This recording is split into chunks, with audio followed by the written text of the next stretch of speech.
masa lalu. Mengarap ko R.A.S.I. Di sini sekarang ku siap untuk beraksi dengan sejagatku di MIC. The Ball siap maju untuk berproduksi. Very good. So ayan, welcome po sa aking YouTube channel, Randy Chinel. Paki-subscribe, like, and share sa aking YouTube channel, okay? Mga viewers ko, ayan nyo muna, batiin ko kayo ng magandang umaga, magandang tanghali, magandang gabi sa inyo lahat. Sana po nasa mabuti kayong kalagayan at malayo sa karamdaman. Okay? Itong vlog ko na to ay tungkol ito sa napag kong video upload ni Kuya Bal, yung founder ng Kalingap, regarding to doon sa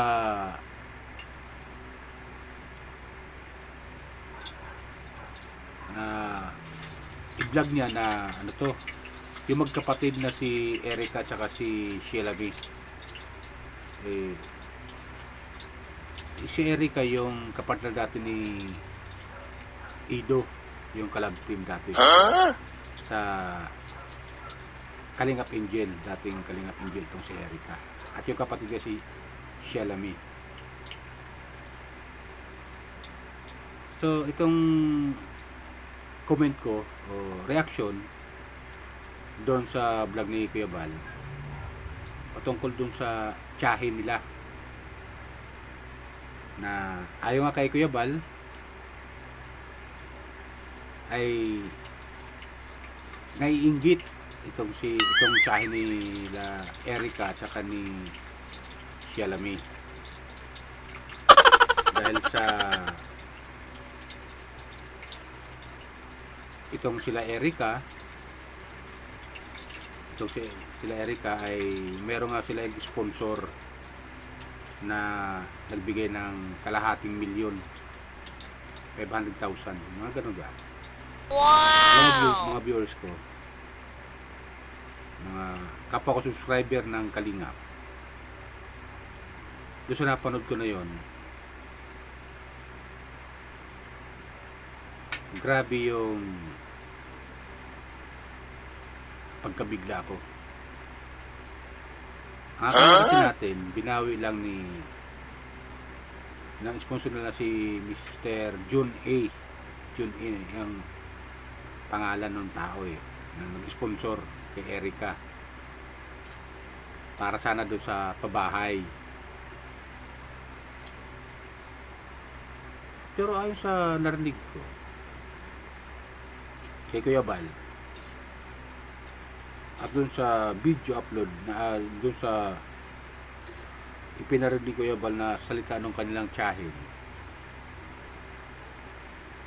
ay yung kalahating milyon na yon na binawi ni Mr. John A. kay Kalingap Rap ay napunta dun sa magkapatid.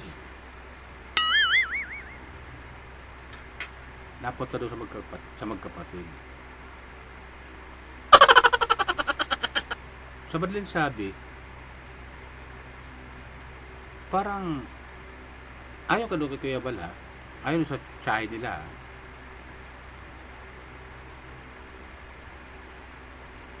Kahut-hutan dila nila Erica, Sheila May, si Mr. John A., yung sponsor nila.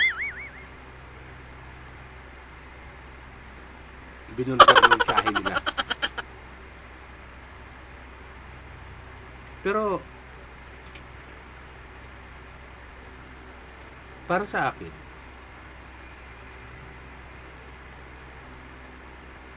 pangit, di ba? Mga viewers ko, nanonood sa akin, i-comment nyo dito sa aking channel sa baba kung napanood nyo itong aking video upload. Pangit. So lumalabas na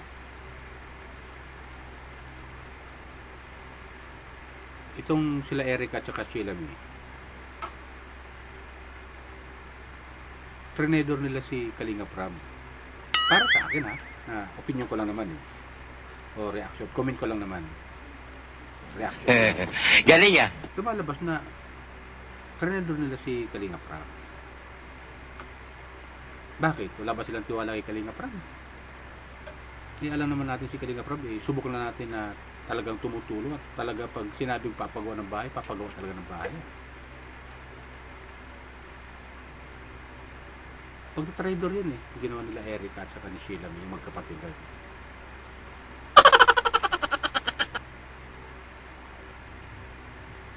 Di ba? Ganun yun ang nangyari. Pagka-trader nila yun eh. Kay Kalinga Prab. What? Kaya, yung sinabi nung tsahin ni Erica, Sino ba yan?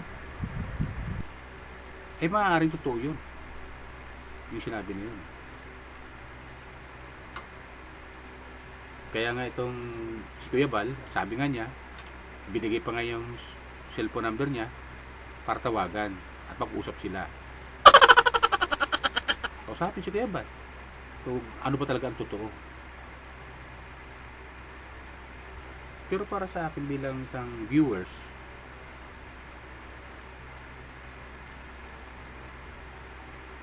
parang wala silang tiwala kay kay Kalinga Prab. Hindi kaya sila nasilo doon sa kalahating milyon na sponsor, na ibinigay ng sponsor ng kalahating milyon para sa pagpagawa ng bahay. Wala ba silang tiwala kay Kalinga Prab? Di ba ganun yun? Wala silang tiwala. Bakit nila sabihin natin kasi ayaw sa tiyahin, kinausap nung magkapatid si Mr. John A. At yun nga, kinausap siguro nila na direct sa kanila ibigay yung kalahating milyon. At hindi idaan kay Kalinga Prab. Di ba ganun yun? Pangit eh. Samantala hindi sila Erica tsaka si Erica, hindi sisikat siya eh. Hindi siya sisikat kundi kay Kalinga Prab eh. At hindi sila magkakaroon ng sponsor kung hindi dahil kay Kalinga Prab. Dahil kay Kalinga Prab, pinasikat sila.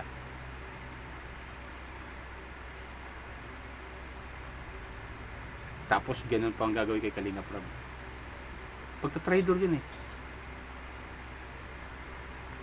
Yung sulutin mo yung sponsor, yung magkipag-ugnayan ka sa sponsor, ibawal na bawal pala sa Kalingap yun. Okay, Kuya Bal, bawal na bawal pala yun. Yung ipag-usap ang isang beneficiary sa sponsor, direct, bawal pala yun. Ngayon kung magkikipag-usap sila sa idal na kay Kalinga Prab. Para alam ni Kalinga Prab ang gagawin. Bakit? Pwede mo lang ipaalam eh. Papayag naman si Kalinga Prab. Napakabait ng tao ni Kalinga Prab eh. Papagawa nga ng bahay eh. Napakaganda yung mga pinapagawa. Halos mahigit kalahating milyon din yung pinapagawang bahay. Ganyan kasi siya tumulong eh. Tapos tatry rin pa itong magkapatid na to. Napanood ko yung video upload dati nila. Yung dito sa circle. Wala eh. Hindi nga sila nag-click dun eh. Hanggang sa binitiwan sila ng handler nila eh. Yung nag-vlog sa kanila eh. Kasi hindi sila nag-click doon. Nung si Kalinga Prab ang humawak sa kanila, lalo kay Erica. Sumikat si Erica. Lalo nung itambal siya kay Edo. Lalo siya sumikat. Galing ah. Sila sponsor.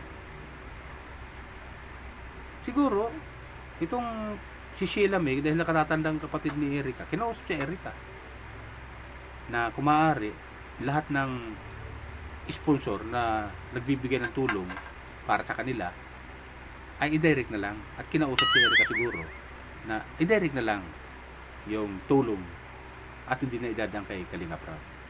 Siguro ganun. Ganun yun ang nangyari. Ganun yung nangyari. Nasilaw sila doon sa pinapabot ng mga sponsor. At nung magbigay nga itong isang sponsor na si Mr. Jun A, ayun, tinutsaba siguro nila, ayon sa tiyahin nila, kaututan dila. Kahututan dila pala. Ayaw kay Kuya Bal. O ayon sa tiyahin sa napanikinggan ko sa upload ni kay Kuya Bal. Kahututan dila nila Erica at Sheila May, si Mr. John A. Siyempre, si Kalinga Prab, nung bitiwan niya si Erica na, at ayaw na magpo-vlog to ni Erica,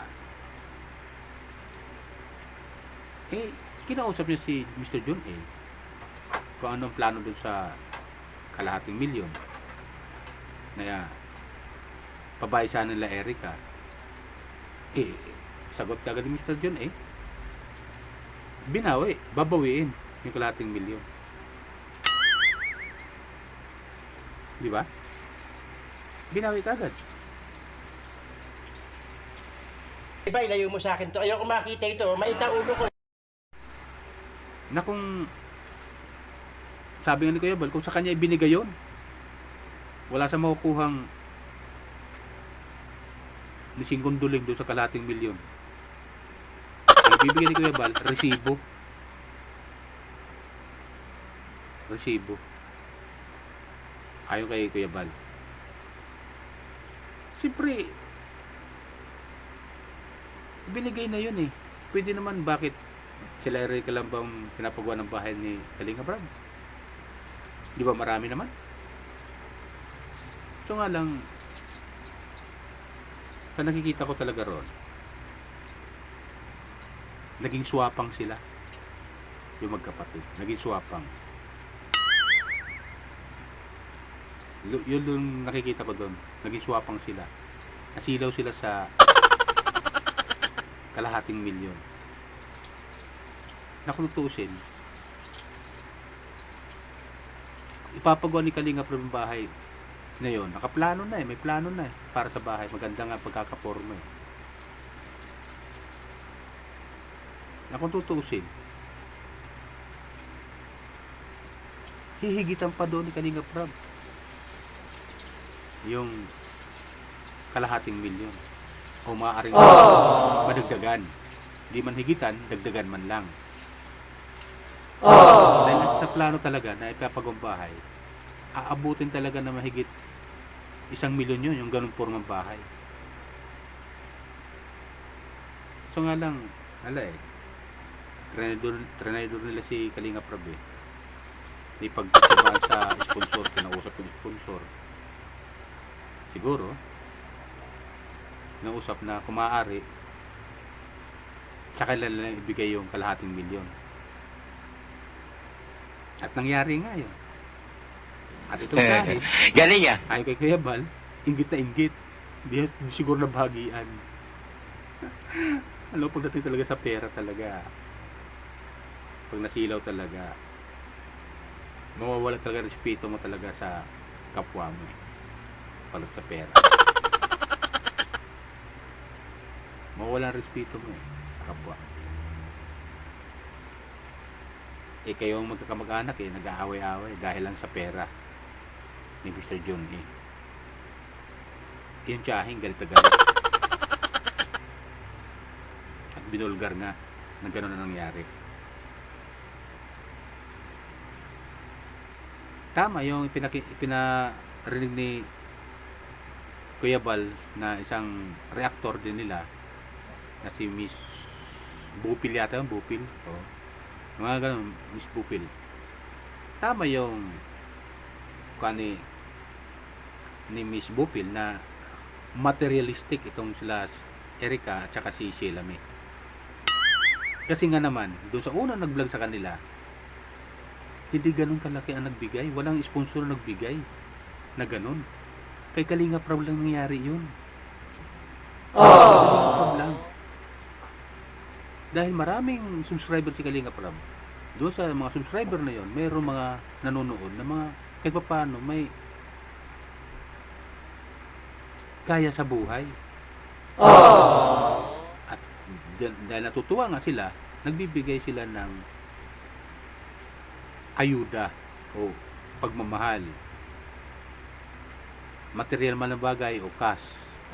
Gano'n, material na bagay, mga kung ano-anong gamit at saka cash. O isipin mo, yung lolo niya binigyan ng bangka. Wow! Oh, nung hindi mag-vlog ni Kalinga Prab, wala yun. Hindi lang makukuha yun. Yung ganong, ano to, yung ganong alaga. So nga lang talagang para sa akin, ito mga viewers ko ulitin ko ulit. Nagipagkutsabaan sila kay Mr. John A. Kinausap nila, ayon sa tiyahe nila ipaghututan nila na siguro sa kanila ibigay kalahating milyon, bahala na sila magpagawa ng bahay. Gano'n yun. At para lang kunyari hindi mabisto na ayaw na magpa-vlog kasi nitong Erica dahil may istorbo kay pag-aaral. Malaking kalukuhan yun. Galing ah. Diba? Malaking kalukuhan yun mga viewers ko. Talagang pagtatry doon ang ginawa nila kay Kalinga Prab. Go. Talaga? Naku tutuusin, hindi sila makikilala kundi dahil kay Kalinga Prab. Wala silang utang na loob. Oh no! Meron mo. Pa-birthday. Talagang pinaghandaan ni Kalinga Prab. Kung sa reception man yun. Na sa tanang buhay niya ngayon lang yan naranasan yun, na Erica. At lalo nung i-partner pa sa kay Ido, dumami ang kaila sponsor. Dumami.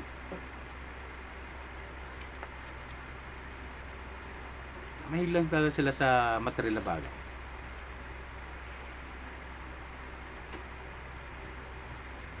Kaya ito namang si Kuya Bal, parang inaasar niya si yung tiyahin, nagdadaldal. Inggit ang umiral sa tiyahin kasi hindi siya nabahagian ng magkapatid. Sinulo ng magkapatid yung kalahating milyon. Diba ganun yung mga viewers ko?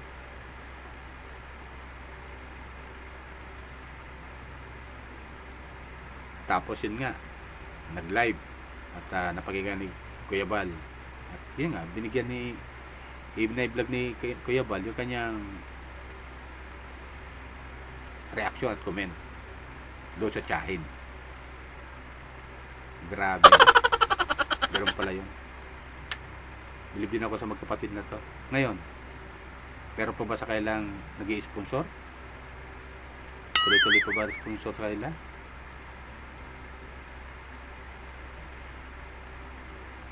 Wala na siguro eh. Kasi yung titiwala sa kanilang sponsor, bibitaw talaga yung iba. Bibitaw talaga sa kanila. Ayan, si Mr. John yun. May baka tuloy-tuloy ang tulong. Diba, mga viewers ko? Baka yun, tuloy-tuloy ang tulong. Sana ganun. Diba?